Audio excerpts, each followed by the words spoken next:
Hours after Canadian Prime Minister Justin Trudeau announced his decision to step down, one, as Liberal Party leader, two, as Prime Minister of Canada, US President-elect Donald Trump renewed his offer to make Canada the 51st state of the United States of America. He even listed out the strategic advantages for Canada to become the 51st state. And what were these advantages according to Donald Trump, the president-elect? One, secure the country from threats of Russian and Chinese ships that are constantly surrounding them. Two, not suffering massive trade deficit, that's the United States of America, and subsidies to lower taxes. And three, no tariff for Canada. But it's not just Canada that Donald Trump, the president-elect, is talking about. US President-elect Donald Trump has once again called for the United States to acquire Greenland. He shared a social media post that includes a video of a person in Greenland saying, "Buy us, buy Greenland." And his statement of retaking control of the Panama Canal, what's that aimed at? Donald Trump is seen as a deal maker. But what is the Trump acquisition and merger move all about in the run-up to his presidency? We explore. I'm Gaurav Sawant, as always.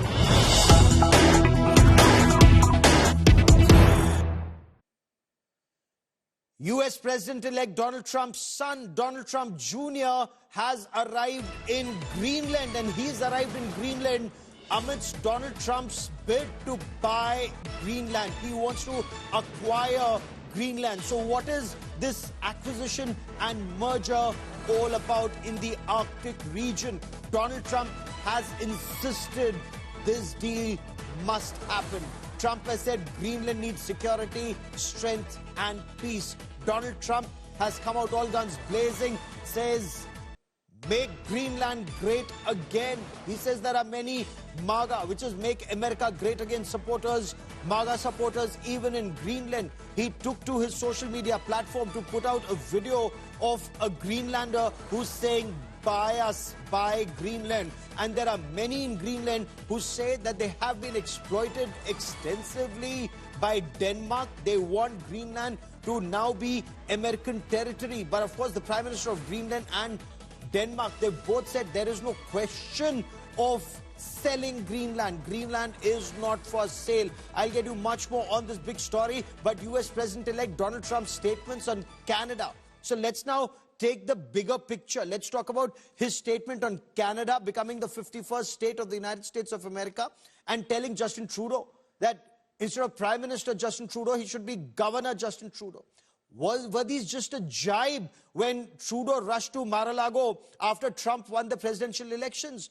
But as Trudeau announced his decision to quit, Donald Trump reiterated the call to make Canada the 51st state of the United States of America. He even shared an artificial intelligence image standing with that Canadian flag in the backdrop. And then his comment on acquisition of Greenland and retaking control of the Panama Canal. Now, is this a jibe?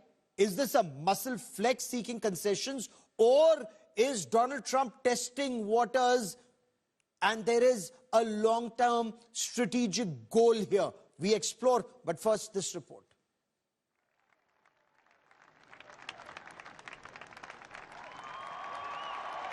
Donald Trump's goal number one is expansion of the United States. US President-elect Donald Trump reignites merge with the US drive for Canada. Moments after Canadian Prime Minister Justin Trudeau announced his resignation, Trump mocked in a social media post offering Canada once again the option to merge with the United States.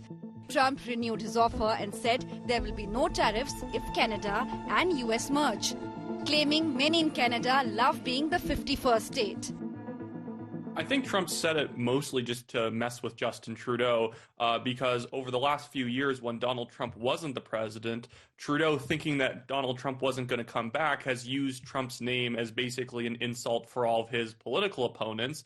He's been extremely cutting towards Trump. And then so since Trump's come back, I think he's just been having a field day mocking Trudeau, especially seeing how bad Trudeau was doing in the polls. I don't think there's really that many Canadians who want to join the U.S., but I think there's a lot of Canadians that enjoy the jokes being made at Trudeau's expense by Donald Trump.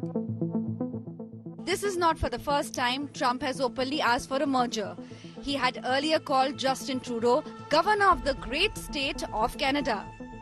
In December, Donald Trump had also posted an AI image of himself posing with the Canadian flag. In another social media post, Trump also offered Denmark-controlled Greenland to merge with the US, even vowing to protect and cherish Greenland if it becomes a part of America. Trump has been eyeing to wrest Greenland from Denmark control for long.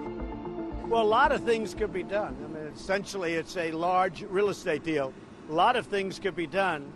It's hurting Denmark very badly because they're losing almost $700 million a year carrying it. So they carry it at a great loss. And strategically for the United States, it would be nice. And we're a big ally of Denmark, and we help Denmark, and we protect Denmark, and we will. Greenland boasts mineral, oil and natural gas wealth, but development has been slow, leaving its economy in trouble. Here in Greenland, we need to have some growth. We need to have some economic growth and diversify our economy. And of course, we welcome our strong partners, like-minded nations as first. But if they don't invest, there's a lot of companies who also want to invest in this country. In 2024, Trump lambasted Panama for its unfair canal fees. The warning was pointed. If access terms aren't renegotiated to suit US interests, Washington could pursue the canal's return to American management.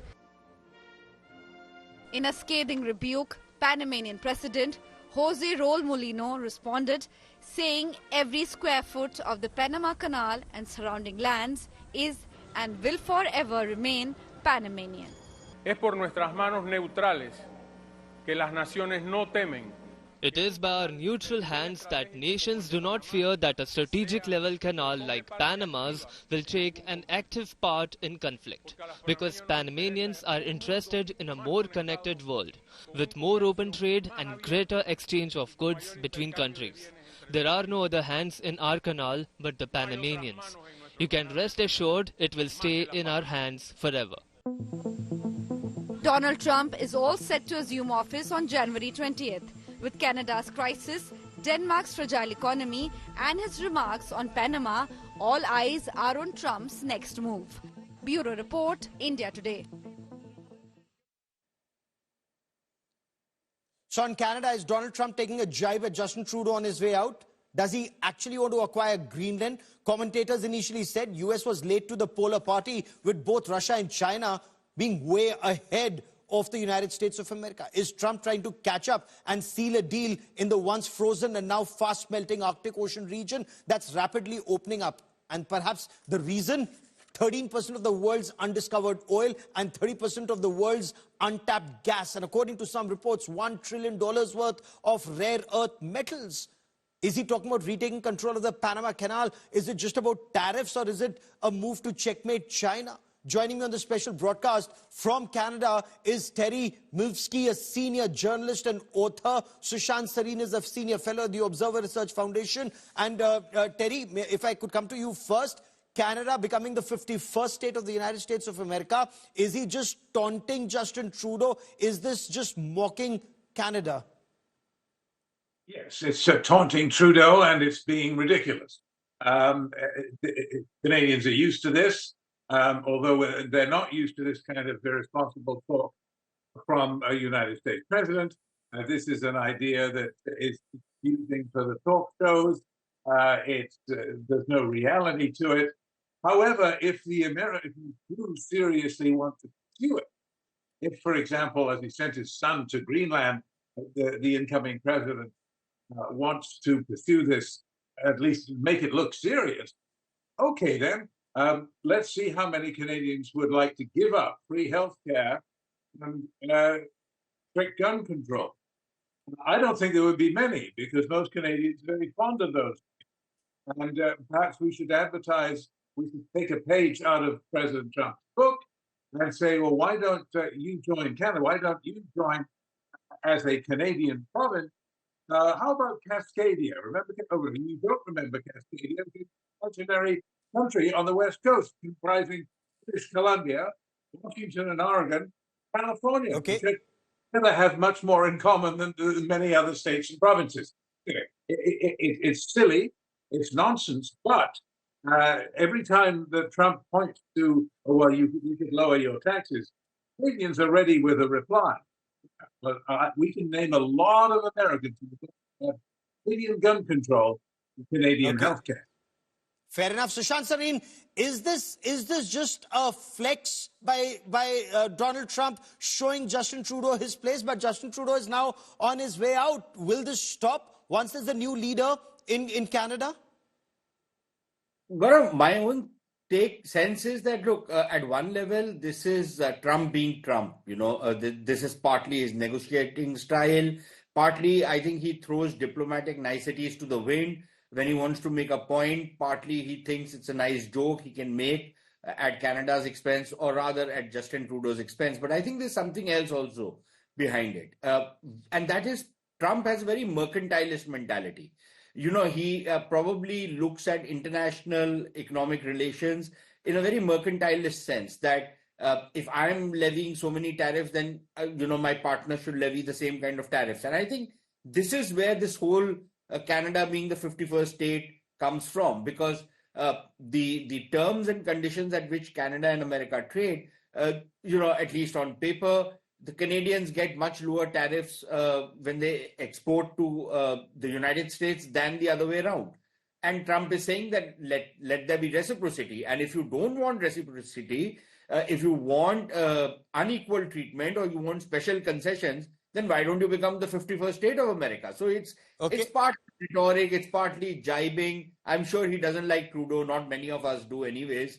So it's partly that. And I think we in India can take pleasure out of it. Terry, Pierre Poilievre, the leader of opposition in Canada, has been quoted as saying there's no question of becoming the 51st state. Canada is a very proud country. But at the same time, he also says, yes, Canada should strengthen borders. Yes, Canada should ensure a deal that's win-win for both Canada and the United States of America. But where does Canada stand on that security aspect when Trump says the aim is not just to secure borders for the United States of America from drugs and illegal immigrants, but also secure Canada from Russian and Chinese ships?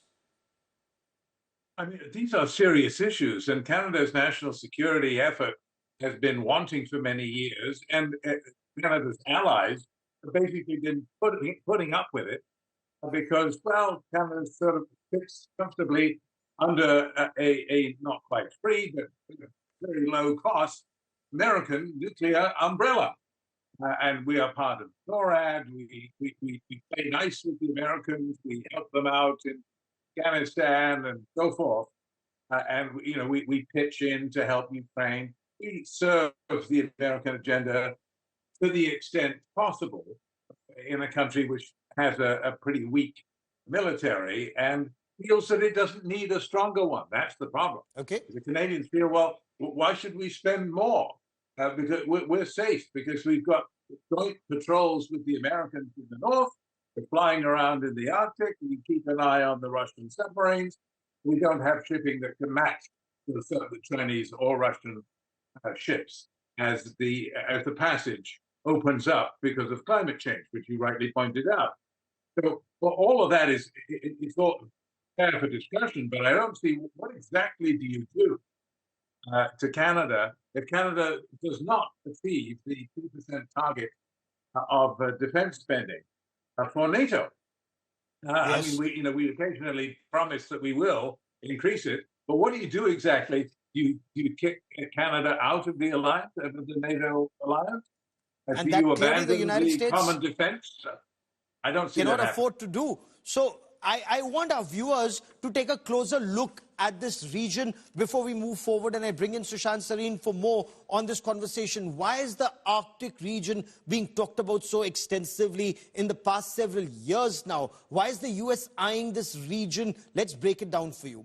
Now, there are reports that say that Arctic is extremely rich in natural resources that are untapped. It holds the world's 13% of undiscovered oil and 30% of untapped natural gas. So who will control these resources?